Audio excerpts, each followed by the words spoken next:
আজকে আমরা জানবো বিবর্ধন বা ম্যাগনিফিকেশন সম্পর্কে।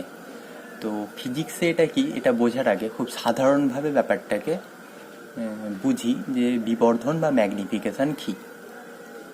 ধরো তোমার হাইট মানে উচ্চতা 6 ফুট, তো তুমি কোনো একটি আয়নার সামনে গেলে এবং তুমি নিজেকে 6 ফুটই ধরো দেখলে, যেটা কিনা সমতল আয়নায় সমতল দর্পণে হয়। তাহলে তুমি কি বলবে যে আমি বড় হয়েছি, মানে আমার প্রতিবিম্ব যেটা আয়নায় দেখতে পাচ্ছি সেটা বড়? মোটেও নয়। তার কারণ তুমি 6 ফুটের আয়নার ভেতরেও তুমি নিজেকে 6 ফুটেরই দেখতে পাচ্ছ।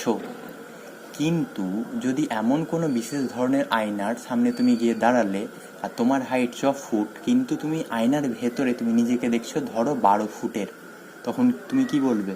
আরে আমি 6 ফুটের ছিলাম, এখন তো আমি 12 ফুটের আমাকে দেখাচ্ছে, তার মানে আমি যা ছিলাম 6 ফুট ছিলাম হয়ে গেছি 12 ফুট, মানে তার দ্বিগুণ হয়ে গেছি। অর্থাৎ তুমি বলতে পারো কি ব্যাপারটা দেখি, যে ধরো তোমার হাইট যেটা, তুমি মানে বস্তু, আর আয়নার ভেতরে তুমি যেটা দেখতে পাচ্ছ সেটা হলো তোমার প্রতিবিম্ব। তোমার হাইট 6 ফুট, কিন্তু আয়নার ভেতরে তুমি নিজেকে 12 ফুট যখন দেখলে, তখন তুমি কি বললে? যে আমি দ্বিগুণ হয়ে গেছি। তো দ্বিগুণ হয়ে গেছি এটা আমরা পাই কোথা থেকে? এইভাবে আমরা এটা পেয়ে থাকি, যেটা আমার হাইট সেটা আমরা নিচে লিখবো। আমার হাইট কত ছিল? 6 ফুট। আর আমি যেটা আয়নায় দেখতে পাচ্ছি প্রতিবিম্বের হাইট সেটা 12 ফুট। তো ফুট আর ফুট কেটে গেল, তাহলে পেলাম কত? ছিলাম 6 ফুট, হয়ে গেছি 12, মানে কতটা হয়ে গেছি? 6 দিয়ে এটা কাটাকুটি করলে 2, মানে আমরা দুগুণ হয়ে গেছি। এই যে সংখ্যা 2 পাওয়া গেল। অন্য আর একটা উদাহরণ দেখি। ধরো তুমি ছিলে, নতুন একটা আয়নার সামনে গেলে 6 ফুটের, এবং নতুন একটা আয়নার সামনে যাওয়ায় আমরা বস্তুর দৈর্ঘ্যকে অবজেক্ট বলি আর প্রতিবিম্বকে ইমেজ বলি। তো বস্তুর দৈর্ঘ্য বোঝাতে আমরা, বস্তুর দৈর্ঘ্য অনেক বড় তাই এত বড় না লিখে অবজেক্ট হাইট এরকম বলে থাকবে, বা অবজেক্ট লেন্থ। তো এই পুরো কথাটাকে শুধু ও দিয়ে লেখা হয়। আর প্রতিবিম্ব মানে ইমেজ হাইট বা ইমেজ লেন্থ, তো বা লেন্থ অফ ইমেজ ভালোভাবে বললে, তো এইসব না লিখে আমরা শুধুমাত্র আই লিখি। তো ধরো বস্তুর দৈর্ঘ্য ছিল 6 ফুট, আর তুমি দেখলে নতুন আয়নায় গিয়ে নিজেকে 18 ফুটের, তুমি কি বলবে? আমি 6 ফুটের ছিলাম আর হয়ে গেছি 18 ফুট, তার মানে আমি 3 গুণ হয়ে গেছি যা ছিলাম তার। অ্যাকচুয়ালি তুমি 6 ফুটের আছো এখনো, কিন্তু আয়নার ভেতরে তোমার যে নিজেকে দেখতে পাচ্ছ, মানে যে প্রতিবিম্ব, সেটা 18 ফুট হয়ে গেছে। তাহলে তুমি তখন বলবে যে আমি 3 গুণ হয়ে গেছি। তাহলে এটার ক্ষেত্রেও কি হচ্ছে, তুমি ছিলে যেটা বস্তুর হাইট সেটা 6 ফুট, কিন্তু হয়ে গেছে কত? 18 ফুট। তো ফুট আর ফুট কেটে গেল, মানে তুমি কি বলবে? আমি 3 গুণ হয়ে গেছি। এই যে জিনিসটা পাওয়া গেল, এটাকেই বলা হয় বিবর্ধন। তাহলে বিবর্ধন মানে কি? বড় হয়ে যাওয়া। তুমি ছিলে কত, যেটা ছিলে সেটা তো বস্তু, আর আয়নার ভেতরে যেটা দেখতে পাচ্ছ সেটা যদি যা তোমার হাইট তার থেকে বেশি হয়ে যায়, তখনই আমরা বলি যে যেটা পাওয়া গেল সেটা বড় প্রতিবিম্ব, মানে বইয়ের ভাষায় সেটা বিবর্ধিত প্রতিবিম্ব। তাহলে আমরা বিবর্ধনকে কিভাবে লিখব? আর এই 2 গুণ বা 3 গুণ যেটা হয়ে যাচ্ছে সেটা পাচ্ছি কিভাবে? বস্তুর হাইটকে নিচে লিখলে আর যেটা আয়নায় দেখছি মানে প্রতিবিম্বের হাইটকে উপরে লিখলে। তাহলে বিবর্ধনের যে সংজ্ঞা পাওয়া গেল সেটা কি? বিবর্ধনের সংজ্ঞা হচ্ছে, একে রৈখিক বিবর্ধন বলা হয়। রৈখিক তার কারণ শুধুমাত্র আমরা দৈর্ঘ্যকেই এখানে নিচ্ছি, তার জন্য একে রৈখিক বলা হচ্ছে। রৈখিক মানে লিনিয়ার, মানে শুধু একটাই আছে, দৈর্ঘ্যই। দৈর্ঘ্যের সঙ্গে প্রস্থ, উচ্চতা এগুলো নেওয়া হচ্ছে না, মানে ক্ষেত্রফল আসছে না, শুধুমাত্র দৈর্ঘ্য আসছে। তার জন্য একে রৈখিক বা লিনিয়ার ম্যাগনিফিকেশন বা রৈখিক বিবর্ধন বলা হয়ে থাকে। তাহলে বিবর্ধনের সংজ্ঞা কি পেলাম? বস্তুর হাইট বা বস্তুর দৈর্ঘ্য যা বলতে পারো সেটা থাকবে নিচে, আর প্রতিবিম্বের দৈর্ঘ্য থাকবে উপরে। তাকেই বলা হবে রৈখিক বিবর্ধন বা লিনিয়ার ম্যাগনিফিকেশন। ম্যাগনিফিকেশনের এম কে নেওয়া হয়েছে, এম দিয়ে কে নির্দেশ করা হয়। তাহলে এম সমান কি? এম সমান হচ্ছে প্রতিবিম্বের দৈর্ঘ্য এবং বস্তুর দৈর্ঘ্যের অনুপাতকেই বলা হয় বিবর্ধন। প্রতিবিম্বের দৈর্ঘ্যের পরিবর্তে আমরা শুধু আই লিখবো, আর বস্তুর দৈর্ঘ্যের পরিবর্তে ও লিখবো। আরও একটা জিনিস খেয়াল করো, তাহলে এটা একটি রাশি। রাশি মানে কি? রাশি মানে যাদেরকে আমরা মাপতে পারি তারাই ধরো রাশি। যেমন কোনো আলু মাপতে পারলে আলুর ভর 1 কিলো, তাহলে ভর হচ্ছে একটা রাশি। কোনো কিছু দৈর্ঘ্য মাপতে পারলে, ধরো একটা পিলারের দৈর্ঘ্য কিছু পাওয়া গেল 10 ফুট, তাহলে দৈর্ঘ্যটা এখানে একটি রাশি। যাকে আমরা মাপতে পারি তারাই হচ্ছে রাশি। মানুষ তার ওজন মাপতে পারে, তাহলে ওজন হচ্ছে একটা রাশি। যা মাপতে পারবো তাই রাশি। তো এম সমান পাওয়া গেল কি? প্রতিবিম্বের দৈর্ঘ্য বাই বস্তুর দৈর্ঘ্য। প্রতিবিম্বের দৈর্ঘ্যের দেখো উপরেও দৈর্ঘ্য নিচেও দৈর্ঘ্য, তা দৈর্ঘ্যের যে কোনো তুমি একক বসাও না কেন, ধরো একক ফুট নিলে, তো নিচেরটাও ফুট নিলে, তাহলে ফুট আর ফুট যেটা সেটা কেটে যাচ্ছে। তাহলে কি শিখলাম যে এই যে নতুন রাশি পাওয়া গেল এম, যা কিনা প্রতিবিম্বের দৈর্ঘ্য আর বস্তুর দৈর্ঘ্যের অনুপাত, তার কোনো একক নেই, যেহেতু একক উপরে দৈর্ঘ্যের একক, নিচেও দৈর্ঘ্যের একক থাকায় কেটে যাচ্ছে, তাই রৈখিক বিবর্ধনের কোনো একক হয় না। তাহলে বিবর্ধনের সংজ্ঞা আমরা শিখলাম, প্রতিবিম্বের দৈর্ঘ্য ও বস্তুর দৈর্ঘ্যের অনুপাতকে বলা হয় বিবর্ধন। এই বিবর্ধন, যদি কোনো কিছু ধরো বিবর্ধন বলে দেওয়া থাকে যে আয়নার এই অবস্থানে তুমি যদি থাকো তাহলে বিবর্ধন এত, এর মানে আমরা কি সেটা বোঝার চেষ্টা করি। যদি ধরো তোমার হাইট 6 ফুট আর তুমি আয়নায় নিজেকে দেখছো 12 ফুটের, তার মানে বিবর্ধন যেটা পাওয়া গেছে সেটা 2। যদি এমন হয় তোমার হাইট 6 ফুট, আয়নায় তোমার প্রতিবিম্ব দেখছো 18 ফুটের, তাহলে বিবর্ধন পাওয়া গেছে 3। তুমি নিজেকে কত গুণ দেখছো? 3 গুণ, তাহলে সেটাই বিবর্ধন। তোমার হাইট ধরো 6 ফুট আর তুমি আয়নায় নিজেকে 6 ফুটই দেখছো, তাহলে তুমি কি বলবে যে 6 ফুট আমার হাইট, এটা বস্তুর হাইট, আর 6 ফুটই প্রতিবিম্বের হাইট, তো ফুট আর ফুট কেটে গেল, মানে 1 পাওয়া গেল। আর লাস্ট আরও একটা উদাহরণ নিয়েছি, ধরো বস্তুর হাইট 6 ফুট, কিন্তু আয়নায় এবার তুমি যে প্রতিবিম্ব পাচ্ছ সেটা ছোট, মানে তুমি নিজেকে অর্ধেক, যা তুমি হাইট তার থেকে ঠিক তোমার হাইট ধরো 6 ফুট, কিন্তু তুমি নিজেকে 3 ফুটের দেখতে পাচ্ছ, মানে তুমি তোমার পুরো বডি দেখতে পাচ্ছ কিন্তু 3 ফুটের সেটা হয়ে গেছে, তা তুমি কি বলবে? আমি হাফ হয়ে গেছি। এই প্রত্যেকটা যে এই গোল করে ঘিরে দেওয়া আছে, এগুলো সব বিবর্ধনকে নির্দেশ করছে। তাহলে আমরা বলতে পারি যে যদি ধরো বিবর্ধনের মান 1 পাই, তাহলে কি বলবো? আমি যেমন দেখতে, তার মানে আয়নায় ঠিক সেরকমই প্রতিবিম্ব গঠিত হয়েছে। যদি এমন হয় বিবর্ধনের মান 2, তাহলে তুমি কি বলবে? আমি যা দেখতে তার থেকে আমি দ্বিগুণ হয়ে যাচ্ছি আয়নায়। যদি তোমার বিবর্ধনের মান 3 বলে দেওয়া হয়, তাহলে তুমি বলবে যে আমি যা দেখতে তার থেকে 3 গুণ বড় আমাকে আয়নার ভেতরে দেখাবে। যদি বলে দেওয়া থাকে বিবর্ধন হাফ, অর্থাৎ তুমি বলবে যে আমার হাইটে যা আয়নার ভেতরে, এক্ষেত্রে আমাকে যেহেতু বিবর্ধন হাফ, তাই আমাকে অর্ধেক দেখাবে, না আমার হাইট 6 ফুট হলে আমি ওখানে 3 ফুট দেখাবো। তাহলে বিবর্ধন শুধুমাত্র যদি কোনো জায়গায় বলে দেওয়া থাকে এই দর্পণের বিবর্ধন এত এই অবস্থানের জন্য, তাহলে তা থেকে আমরা বলে দিতে পারি যে আমাকে আয়নায় কেমন দেখাবে। এখন আমি এই দর্পণের এই অবস্থান কেন বলছি সেটা আরো ভালোভাবে বোঝার জন্য এই নেক্সট যে ছবি আছে সেটা দেখি চলো। এখানে আমরা যে সংজ্ঞা শিখলাম তা কি? এম সমান হচ্ছে আই বাই ও। আই মানে প্রতিবিম্বের উচ্চতা এবং ও মানে বস্তুর উচ্চতা। তো যদি আমরা সমতল দর্পণে, আমরা যে 3 ধরনের দর্পণ শিখেছি, সমতল, উত্তল এবং অবতল, এই 3 ধরনের দর্পণে আমরা এই বিবর্ধনকে লাগিয়ে দেখব যে কোন ক্ষেত্রে আমরা কি পাই। যদি এমন হয় যে সমতল দর্পণকে আমরা প্রথমে নিই, তো সমতল দর্পণে কি দেখো? তুমি যেমন হাইটের ঠিক তেমনই প্রতিবিম্ব সমতল দর্পণে গঠিত হয়, অর্থাৎ এক্ষেত্রে বিবর্ধন এম এর মান কত হবে? বিবর্ধন এম সমান আই বাই ও। তাহলে ইমেজের যে হাইট, মানে প্রতিবিম্বের হাইটে যা, বস্তুর হাইটে তো একই, সমান সমান। তাহলে উপরে যদি হাইট 6 ফুট হয়, নিচেও তো হাইট 6 ফুটই হবে, অর্থাৎ বিবর্ধনের মান সবসময় 1 হবে সমতল দর্পণের ক্ষেত্রে। যদি কোনো মানুষ 4 ফুটের হয়, তাহলে আয়নায় তাকে 4 ফুটেরই দেখাবে, যদি আয়নাটা সমতল হয়, মানে সমতল দর্পণে। তাই বিবর্ধন সবসময় 1 পাওয়া যাবে সমতল দর্পণের ক্ষেত্রে। কিন্তু যদি আমরা অবতল দর্পণ নিই, অবতল দর্পণে কিন্তু সবসময়ই একটি নির্দিষ্ট বিবর্ধনের মান, এখানে যেমন বিবর্ধনের মান সমতল দর্পণের ক্ষেত্রে সবসময় নির্দিষ্ট একই পাওয়া যাচ্ছে, তুমি যে কোনো পজিশনেই থাকো আর তোমার হাইট যাই হোক না কেন। কিন্তু অবতল দর্পণের ক্ষেত্রে এই মান দেখো বদলে যাবে। কিভাবে দেখি? যেমন যদি আমরা দেখি যে অবতল দর্পণের ক্ষেত্রে ধরো বস্তু বক্রতা কেন্দ্রে আছে, তো বস্তু যদি বক্রতা কেন্দ্রে থাকে অবতল দর্পণের ক্ষেত্রে, তো আমরা জানি এর প্রতিবিম্ব কোথায় তৈরি হয়? বক্রতা কেন্দ্রেই তৈরি হয়। আর এর যে হাইট, বস্তুর যা হাইট ছিল প্রতিবিম্বের হাইটও তাই হয়। তো এম সমান আমরা কি শিখলাম এক্ষুনি? এম সমান হচ্ছে আই বাই ও। তো আই এরও হাইট যতটা, ধরো আই এর হাইট এক্স, তাহলে বস্তুরও হাইট কত? এক্স, তাহলে এক্স এক্স কেটে গেল, মানে 1 পেলে। অর্থাৎ কি শিখলাম? অবতল দর্পণের ক্ষেত্রে বস্তু যদি বক্রতা কেন্দ্রে থাকে তবে এর বিবর্ধনের মান 1 হবে। কিন্তু যদি অন্য পজিশন নিই, যেমন ধরো এখানে বস্তু যদি অসীম আর বক্রতা কেন্দ্রের মাঝে থাকে, তবে তার প্রতিবিম্ব কোথায় হতো? সি আর এফ এর মাঝে। এবং এক্ষেত্রে যে প্রতিবিম্ব পাওয়া যায় সেটা তো বস্তুর থেকে আকারে ছোট হয়।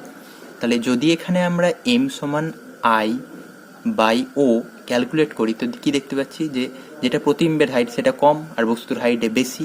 তাহলে এখানে যখন তুমি ভাগ করবে, ধরো প্রতিবিম্বের হাইট 3 আর বস্তুর হাইট ধরলাম আমরা 5 ফুট, তাহলে এই যে সংখ্যাটা পাওয়া যাচ্ছে সেই সংখ্যাটা দেখো কি হয়ে গেছে, 1-এর থেকে ছোট সংখ্যা একটা। কেন, উপরে এটা ভগ্নাংশ, উপরে 3 নিচে 5, তাহলে এটা তো একটি 1-এর থেকে ছোট সংখ্যা। তাহলে এই ক্ষেত্রে বিবর্ধনের মান 1-এর থেকে ছোট পাওয়া গেল। বস্তু যদি এরকম পজিশনে থাকে সি আর এফ এর মাঝে, তাহলে প্রতিবিম্ব এখানে গঠিত হবে এবং সেক্ষেত্রে আমরা দেখলাম বিবর্ধনের মান 1-এর থেকে ছোট হবে। বস্তু যদি বক্রতা কেন্দ্রে থাকে তাহলে বিবর্ধন দেখলাম 1-এর সমান হবে। এরপরে আমরা এগোতে থাকি।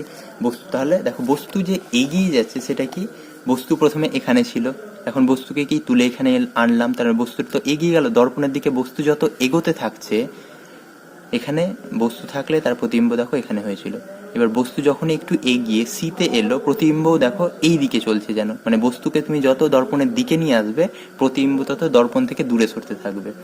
বস্তু যখন সি আর অসীমের মাঝে ছিল তো প্রতিবিম্ব সি আর এফ এর মাঝে হয়েছিল।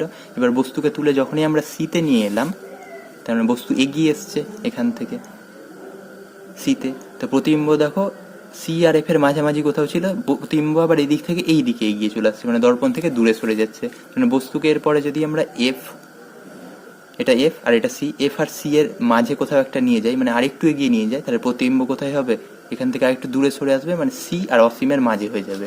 তো সেক্ষেত্রে আমরা দেখি যে প্রতিবিম্ব তো সেখানে গঠিত হবেই। তো সেক্ষেত্রে বিবর্ধন কত পাবো, সেই ছবি যেখানে কিনা দেখছি আমরা বস্তুর হাইট কম কিন্তু প্রতিবিম্বের হাইটের ক্ষেত্রে বেশি হয়ে যায়। তাহলে এক্ষেত্রে বিবর্ধন এম যেটা পাওয়া যাবে, ধরো প্রতিবিম্বের হাইট 5 ফুট হয়ে গেছে আর বস্তুর হাইট 3 ফুট হয়ে গেছে, তাহলে 5/3 এই যে সংখ্যাটা, এটা তো 1-এর থেকে বড়, তার কারণ এটাকে যদি ভাগ করে তাহলে কত পাবে, 1 পূর্ণ 2/3, তার মানে এই সংখ্যাটা 1 তো গোটা আছে আরও 2/3 আছে, মানে 1-এর থেকে বড় সংখ্যা। তাহলে এক্ষেত্রে বিবর্ধনের মান 1-এর থেকে বেশি পাওয়া গেল। তাহলে আমরা যা শিখলাম যে অবতল দর্পণের ক্ষেত্রে বিবর্ধন কিন্তু নির্দিষ্ট নয়, সমতল দর্পণের ক্ষেত্রে যেমন এর মান নির্দিষ্ট 1। বিবর্ধন থেকে আমরা কি জানতে পারি, যে একটা প্রতিবিম্ব বস্তুর থেকে কেমন। যদি বিবর্ধন 1 হয় তার মানে তুমি যেমন বস্তু রাখবে, তোমার হাইট যেমন তেমন তুমি প্রতিবিম্ব দেখতে পাবে। যদি বিবর্ধন 1-এর থেকে বেশি হয়, অবতল দর্পণের ক্ষেত্রে যেমন আমরা সবকটিই পেলাম, 1-এর সমানও পেলাম, 1-এর থেকে কমও পেলাম, আবার 1-এর বেশিও পেলাম। তো 1-এর কম মানে সেই অবস্থানের জন্য প্রতিবিম্ব কি হবে, বস্তুর থেকে আকারে ছোট হবে। যদি এমন হয় প্রতিবিম্ব বস্তুর সঙ্গে সমান, তখন আমরা তাহলে বিবর্ধন 1 পাবো। বিবর্ধন যদি কোনো কারণে 1-এর থেকে বেশি পাই, তাহলে আমরা বলবো এই ধরনের আয়নায়, মানে এরকম একটা অবতল দর্পণ নিয়ে কোনো একজন মানুষকে যদি এখানে দাঁড় করানো হয়, তাহলে তার প্রতিবিম্ব এখানে তৈরি হবে আর মানুষটার এখানে যে প্রতিবিম্ব তৈরি হবে সেটা অনেকটা বড় হবে। মানে মানুষটা যদি কোনো একটা বাচ্চা ধরো 3 ফুটের হাইটের হয়, তাহলে সেই বাচ্চাটাকে 5 ফুট হাইটের এখানে দেখাবে। এই হচ্ছে বিবর্ধন। তো বিবর্ধন আমরা যা শিখলাম এতক্ষণ পর্যন্ত শুধুমাত্র গল্প জানলাম, আর কয়েক অবতল দর্পণ আর সমতল দর্পণে কেমন হয় তা জানলাম। কিন্তু বিবর্ধনের যদি আমরা ম্যাথমেটিক্যাল ফর্ম অর্থাৎ গাণিতিক রূপটা জানতে চাই, তবে দেখো সেটা কেমন হবে। আমরা জানবো রৈখিক বিবর্ধন বা লিনিয়ার ম্যাগনিফিকেশনের ম্যাথমেটিক্যাল ফর্ম বা গাণিতিক রূপ।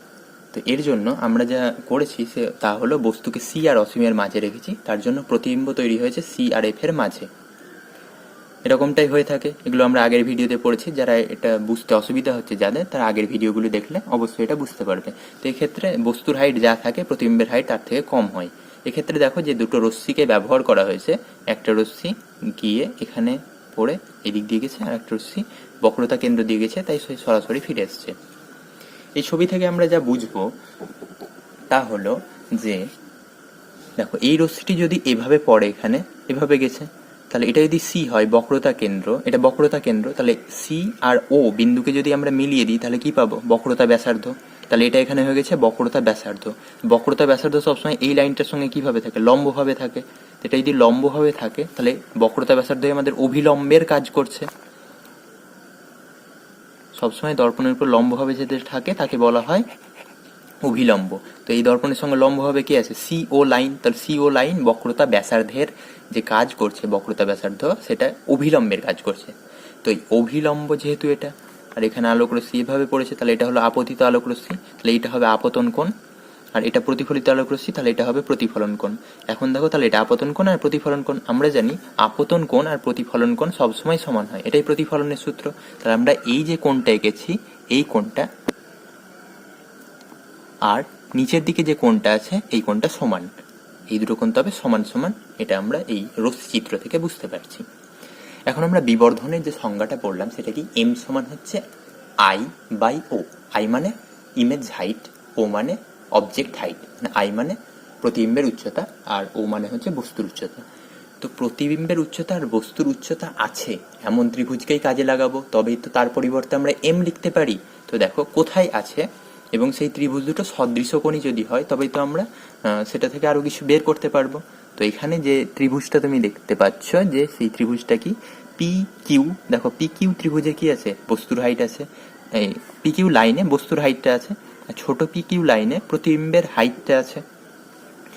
তো যদি আমরা এই বড় ত্রিভুজটাকে দেখি পি কিউ ও ত্রিভুজ, পি কিউ ও, আর ছোট পি কিউ ও ত্রিভুজকে দেখি, তাহলে এই দুটো ত্রিভুজের দেখো এই যে ত্রিভুজটা আছে এই ত্রিভুজের এই কোণটার সঙ্গে বড় ত্রিভুজের এই কোণটা সমান, আবার ছোট ত্রিভুজের এই যে কোণ এটা 90 ডিগ্রি, বড় ত্রিভুজের এই কোণটা 90 ডিগ্রি। আমরা আগে ছোট ত্রিভুজকে নিব তারপরে বড় ত্রিভুজকে।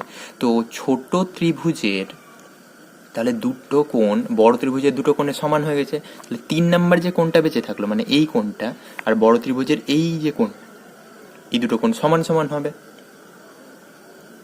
তবে আমরা কি বলতে পারি যে ত্রিভুজ দুটো সদৃশকোণী হয়ে গেছে। তাহলে পি কিউ ও সদৃশকোণী কার সাথে, ছোট পি কিউ ও ত্রিভুজের সাথে।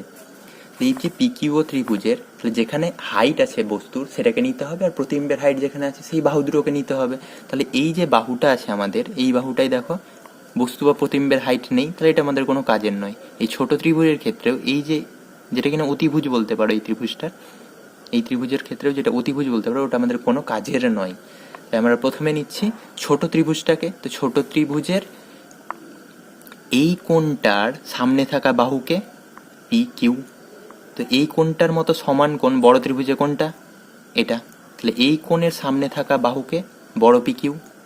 তাহলে একই রকম সমান কোণের এই ত্রিভুজের এই কোণের সামনে আর এই ত্রিভুজের এই কোণ, এই দুটো কোণ সমান, তো তাহলে এই কোণের সামনে থাকা বাহু ছোট পি কিউ এবং এই কোণের সামনে থাকা বাহু বড় পি কিউ, এটার অনুপাত নিব। তাহলে পি কিউ বাই বড় পি কিউ সমান হবে এই ছোট ত্রিভুজেরই যদি আমরা অন্য কোনো একটা কোণ নিই, ধরো আমরা এই কোণটাকে নিচ্ছি, এই কোণটাকে যদি নিই তো এই কোণের সামনে থাকা বাহুকে ও কিউ, আর এই কোণের সমান কোণকে বড় ত্রিভুজের ক্ষেত্রে এই কোণটা, তো এই কোণের সামনে থাকা বাহুটাকে এই বাহুটা, তো এই বাহুটার নাম কি, বড় ও কিউ। সমান আমরা লিখতে পারতাম, তাহলে এই কোণটা সামনে থাকা বাহু লিখে নিয়েছি, এই কোণটা সামনে থাকা বাহুও লিখে নিয়েছি। তারপরে কি করলাম, এই কোণটা সামনে থাকা বাহু মানে এটা পেলাম, এই কোণের সামনে থাকা বাহু মানে বড় কিউ পেলাম। এখন দেখো যেটা বেঁচে আসছে 90 ডিগ্রি কোণটা, তাহলে 90 ডিগ্রি সামনে থাকা বাহু কে হতো, এটা হতো ওপি, ছোট ওপি বাই এই ত্রিভুজে 90 ডিগ্রি সামনে থাকা বাহুকে বড় ওপি।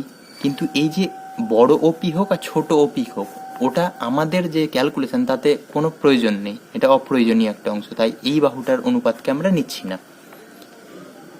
কিন্তু যদি আমরা এই যে যেটা নিয়েছি দেখো O Q by O Q, ও ছোট কিউ মানে কি, এটাই তো প্রতিবিম্বের দূরত্ব, আর মানে প্রতিবিম্ব দূরত্ব, আর ও বড় কিউ মানে হচ্ছে বস্তু দূরত্ব, তো এটা একটা কাজের জিনিস, তাই এই বাহুটাকে অবশ্যই নিতে হবে। কিন্তু এই অতিভুজ বলা যে বাহু সেটা আমাদের কোনো কাজে আসছে না। এবার আমাদের কাজ হলো চিহ্ন সমেত এই মানগুলো বসিয়ে দেওয়া। যেমন ধরো পি কিউ, আমরা চিহ্নর নিয়ম কি শিখেছিলাম যে যদি এই দিকে যায় তাহলে এটা হবে প্লাস এক্স যেমন হয়ে থাকে, আর এদিকে গেলে হয় মাইনাস এক্স, উপর দিকটা হয় প্লাস ওয়াই আর নিচের দিকটা হয় মাইনাস ওয়াই। এই চিহ্নের নিয়মকেই আমরা কাজে লাগাবো। তাহলে উপর দিকে মাপা হাইট প্লাস হবে, নিচের দিকে মাপা হাইট মাইনাস হবে। তো দেখো যেমন ছোট পিকিউটা কি নিচের দিকে মাপা হাইট, তাই ছোট পিকিউ এর জায়গায় আমরা লিখেছি মাইনাস আই। পিকিউ মানে প্রতিবিম্বের উচ্চতা, যাকে আমরা আই দিয়ে লিখবো। বস্তুর যে উচ্চতা আছে বড় পিকিউ তার সেটা কেমন আছে, উপর দিকে আছে, উপর দিকে থাকলে আমরা প্লাস ওয়াই নিই, তাই এখানে লিখেছি প্লাস ও। আর এরপরে আছে ও কিউ, ও ছোট কিউ মানে প্রতিবিম্বের দৈর্ঘ্য, তো প্রতিবিম্বের দৈর্ঘ্য মানে এটা দেখো বাম দিকে আছে, তো বাম দিকে থাকলে মাইনাস হয়, তাই এখানে লিখেছি মাইনাস ভি। বস্তু দূরত্ব বাম দিকেই আছে ও থেকে, তাই ও বড় কিউ মানে মাইনাস ইউ। এটাকে যদি আর একটু ক্যালকুলেশন করো, দেখো মাইনাস আর মাইনাস কেটে যাচ্ছে, এই মাইনাস আর এই মাইনাস কেটে দিলাম, তাহলে কি পেলাম, আই বাই ওটাকে রাখি, মাইনাসটা ওইদিকে নিয়ে যায়, তাহলে আই বাই ও সমান পাওয়া যাচ্ছে minus V by U. I by O মানেই শিখেছিলাম এম, তাহলে এম সমান পাওয়া গেল মাইনাস ভি বাই ইউ। এটাই দর্পণের জন্য বিবর্ধনের সাধারণ সমীকরণ। এই ছবিটা, এটা তো একটা পজিশন, এছাড়াও আরো অনেক পজিশন পাওয়া যেতে পারে। বস্তুকে তুমি এখানে রাখলে অন্য জায়গায় প্রতিবিম্ব হবে, এখানে রাখলে আরো এক জায়গায় প্রতিবিম্ব হবে। তো ওই সব অবস্থানে বস্তু বসিয়েও তুমি যদি ছবি আঁকো, তার জন্য যদি বিবর্ধনের রাশিমালা বের করো, তবেও দেখবে যে এই সমীকরণটাই পাওয়া যাচ্ছে। উত্তল দর্পণের জন্য যদি করো, তাও দেখবে বিবর্ধনের এই রাশিমালাটি পাওয়া যাচ্ছে। সেই কারণে এটিকে আমরা বলতে পারি দর্পণের জন্য বিবর্ধনের সাধারণ সমীকরণ এটাকে বলা হয়, কারণ সবার জন্য এটাই পাবো মাইনাস ভি বাই ইউ, তার জন্য আমরা এটাকে সাধারণ সমীকরণ বলবো। তো আজকে আমাদের প্রতিফলন পুরোটাই শেষ হলো। থিওরি পোর্শনটা তোমাদের ক্লাস 12 এর বইয়ে যা আছে তার থিওরি পোর্শন আজকে শেষ হলো।